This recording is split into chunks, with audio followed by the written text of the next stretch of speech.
여러분은 동안 얼굴에 중요한 점이 어떤 부분이라고 생각하세요? 안녕하세요. 예뻐지는 뷰티풀 클레어 박윤정 원장입니다. 이번 영상에서는 동안 얼굴을 어떻게 하면 유지할 수 있는지에 대해서 이야기를 해보려고 하는데요. 여러분은 동안 얼굴에 중요한 점이 어떤 부분이라고 생각하세요? 통통한 볼이라고 생각하실 수도 있고 작은 얼굴이라고 생각하실 수도 있고 맑은 피부 이런 거 다 생각해 보실 텐데 모든 것이 다 중요하지만 가장 중요한 것은 우리가 딱 봤을 때 느껴지는 얼굴의 전반적인 윤곽 라인입니다. 이 윤곽 라인은 나이가 들수록 중력 방향으로 아래로 더 내려가겠죠. 올라갈 수는 없어요. 아래로 내려가고 커지고 또 무거워지면서 얼굴이 울퉁불퉁해지면서 얼굴 라인이 점점 울퉁불퉁해지고 흘러내리고 안 예쁜 쪽으로 변하게 되는데요. 그래서 이번 영상에서는 평소에 어떤 생활 습관을 가지고 생활을 하시면 얼굴 동안을 유지할 수 있는지에 대해서 이야기를 해보도록 하겠습니다.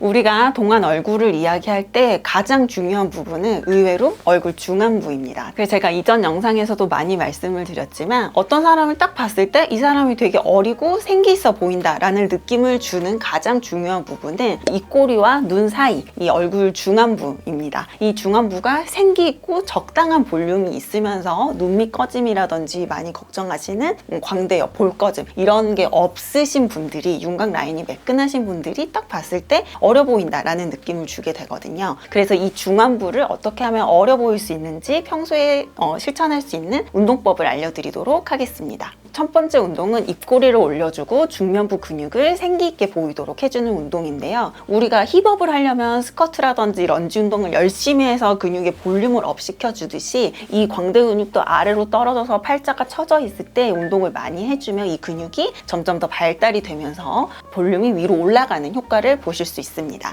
이 운동을 할 때는 저는 이제 물론 영상이니까 이렇게 하지만 거울을 보시고 하는 게 얼굴 대칭을 맞추면서 하시는 데 도움이 되거든요. 그래서 거울을 보시면서 얼굴 양쪽이 대칭으로 운동이 되고 있는지 체크하면서 해주시는 것이 좋습니다. 그래서 입꼬리를 올리고 이 팔자 근육을 위로 좀 업 시켜주는 운동을 할 때는 먼저 한껏 이 입꼬리가 귀에 닿는다는 느낌으로 활짝 웃어주세요. 활짝 웃어보시면 이때 이미 내 얼굴이 좀 비대칭적으로 한쪽이 더 잘 올라가는데 이런 걸 느끼실 수 있거든요. 그래서 운동을 하실 때마다 내 입꼬리가 대칭으로 좀 올라가게끔 덜 올라가는 부분은 좀 더 신경 써서 귀 쪽으로 조금 더 당겨주시면 좋고요. 한껏 양쪽으로 벌려준 상태에서 이 부분이 이렇게 이 팔자가 눈꼬리에 닿을 수 있도록 반복적으로 운동을 해주시면 됩니다. 처음에 하실 때는 좀 경련이 일어나는 느낌을 받으실 수도 있어요. 이 운동을 1분 정도 매일매일 반복해 주시면 입꼬리가 올라가고 중면부가 올라가서 내가 좀 늙어 보인다 아니면 좀 지쳐 보인다 이런 얼굴이 점점 생기 있는 얼굴로 변할 수 있습니다. 그래서 맨 처음에 이 하고 거울을 해보시면 한쪽이 더 잘 올라가고 한쪽은 덜 올라가는 여기서 이미 비대칭을 발견하시는 분들이 많이 계실 텐데요. 이런 경우에는 안 올라가는 쪽은 거울을 보시면서 좀 더 의식적으로 많이 당겨주시고 이게 조금 힘드실 때는 손가락을 이용해서 잡고 고정하시고 이 다음 운동으로 진행을 하시면 좋습니다. 그리고 이 꼬리를 올릴 때 우리는 지금 중면부 운동을 할 거기 때문에 하관에 너무 힘이 들어가지 않도록 하관은 살짝 힘을 빼주시고 최대한 이 눈 아래쪽에 있는 팔자 부분의 중면부 근육에 집중을 해서 운동을 해주시면 좋겠습니다. 제가 두 번째로 소개시켜드릴 동안 운동법은 뮤잉 운동입니다.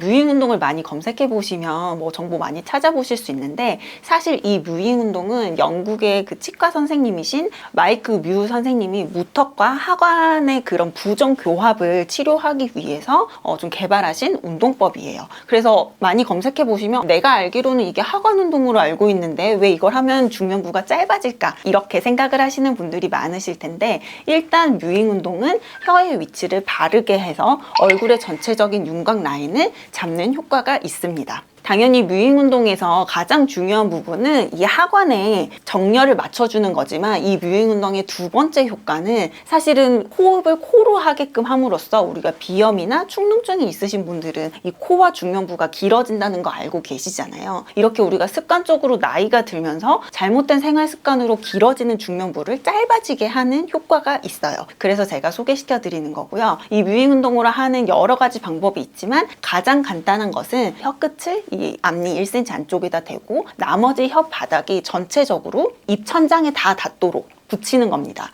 이렇게 힘을 주는 것만으로도 사실은 이중턱이라든지 턱선이 당겨지는 게 느껴지실 거예요. 그래서 이러면서 이제 하관에 배열이 잘 맞춰지고 얼굴 윤곽이 제자리로 자리를 잡게 되는 건데요. 이렇게 힘을 꽉 주고 호흡을 규칙적으로 하시는 것만으로도 중면부가 짧아지시는 걸 느끼실 수 있고 앞 광대 쪽 근육도 긴장되시는 것을 느낄 수 있습니다. 처음에는 이제 얼굴이 많이 당기고 긴장이 돼서 또 목이 아프실 수도 있어요. 목이 아프고 얼굴의 다른 부분이 긴장이 되실 수도 있는데 이 뮤잉 운동법이 점점 더 좀 익숙해지시면 나중에는 식사를 하시거나 아니면 빨대로 음료를 드실 때도 습관적으로 혀를 입천장에 대고 이렇게 드실 때 훨씬 더 큰 효과를 볼 수 있다고 합니다.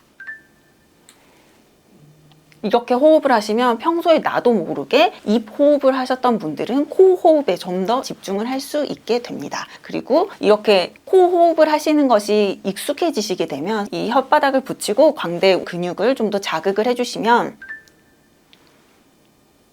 처음에 입꼬리를 잡고 했던 것보다 좀 더 많은 자극을 느끼실 수가 있습니다.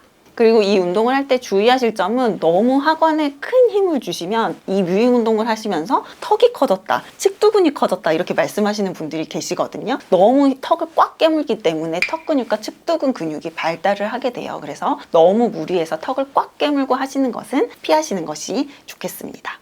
세 번째는 얼굴 운동이라든지 이런 스트레칭법과 더불어서 평소에 표정을 조금 온화하고 밝게 지어주시는 겁니다. 여러분들 다 미간주름이나 이마주름은 인상 너무 많이 써서 생기는 거 밉다 이런 거 다 알고 계시잖아요. 하지만 의외로 입꼬리 부분은 신경을 많이 안 쓰시고 놓치게 되는 경우가 많습니다. 특히 조금 우리나라 분들은 약간 입꼬리가 좀 내려가고 인상을 좀 쓰시는 경우가 많아요. 평소에 이런 표정을 많이 지으시는 경우가 많은데 약간 의식적으로 은은한 미소를 지으면서 좀 더 여유 있고 밝아 보이는 표정을 지으시는 게 좋고, 또 너무 입을 앙 다무시면 입꼬리 근육이 긴장돼서 마리오네트 주변으로 해서 얼굴 처짐의 원인이 될 수가 있습니다. 그래서 너무 평소에 긴장을 하시거나 아니면 너무 부정적인 입꼬리가 내려가는 표정을 짓지 마시고 은은한 미소를 지으면서 약간의 얼굴에 긴장을 풀어주는 이런 표정을 지으시는 것이 필요할 것 같습니다. 아무래도 저도 신경 쓸 일이 많고 스트레스 받는 일이 많으니까 사실 입꼬리가 많이 내려가고 인상 쓰는 일이 많거든요. 그래서 조금 내가 내 생활 패턴을 봤을 때 이렇게 온화한 표정을 짓기는 좀 힘들다라고 하시는 분들은 보톡스의 도움을 받는 것도 추천드립니다. 저도 입꼬리 보톡스라든지 이마랑 미간 보톡스는 주기적으로 맞고 있거든요. 과하게 맞지 않으시면 내성이라든지 이런 걱정도 안 하셔도 되기 때문에 보톡스 시술도 추천드리겠습니다. 40대가 되면 자기 얼굴에 책임을 져야 된다고 하잖아요. 평소에 내 얼굴을 어떻게 쓰느냐에 따라서 생기는 이 변화는 20대부터 결정이 되지 않을까 싶어요. 그래서 20대 분들부터 제가 말씀드린 이 세 가지 생활 습관 잘 유지하셔서 동안 얼굴, 예쁜 얼굴 유지하시기를 바라겠습니다. 감사합니다.